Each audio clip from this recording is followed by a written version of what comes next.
done the interview, you listened to our advice, smashed it and you got the job, and now you're starting your sales role for the first time and you're wanting to be a top performer, you're wanting to earn and you're wanting to do well. So I'm going to give you some advice, some hints, some tips in this part around when you start your role, what should you be doing? And the first part of it all is you need to totally immerse yourself in that role.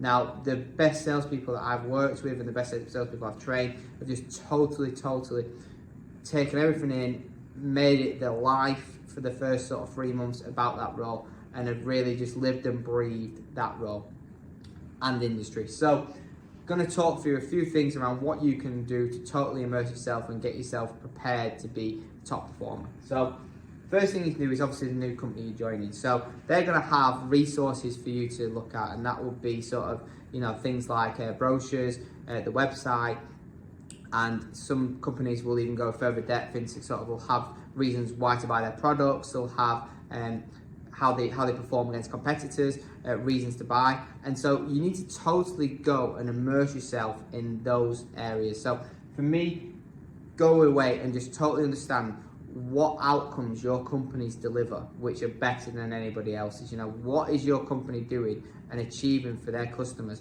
which is totally different to anyone else in the market. So that would be the first thing that I would look to do, is to go away and find those key reasons why companies are buying off you.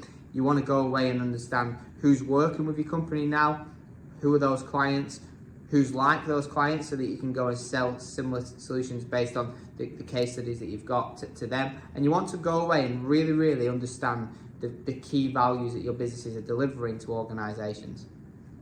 Second area is there's so many websites on the market that you'll be working in. So it sounds really simple, but just going on Google and typing in sort of like, if it was I don't know, the fintech, it would be sort of like key fintech websites, and going away and just researching and understanding what key websites there are for you to gain information. One of the things in sales is that information is power. So if you can be constantly gaining information and reading from great sources all the time, you're going to be able to take that information to your colleagues, your manager, and also to your clients, and be able to deliver them value. So going away and obviously registering to some websites, bookmarking some websites is key sort of parts of what you can research. And then also, being just totally immersed, constantly reading those websites and gaining information, gaining articles.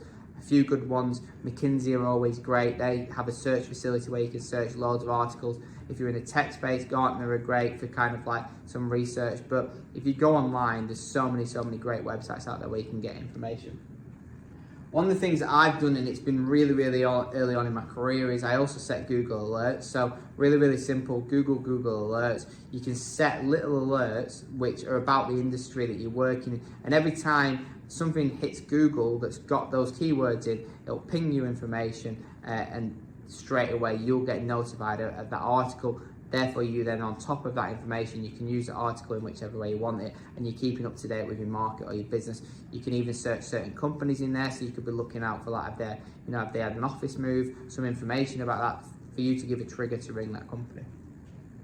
LinkedIn's great. You know, LinkedIn is a resource, and you can utilize it in so many different ways, but one of the best ways to do it is there's some really good influencers on there, some fantastic sales influencers on there that you can follow, and they're always posting help to people around how to do X, how to do Y, how to do Z, and you can go on there and just gain information from these LinkedIn influencers. So when you start, it says I will be following all the key influencers, and we can happily put out a list of all those key influencers that we would advise to follow.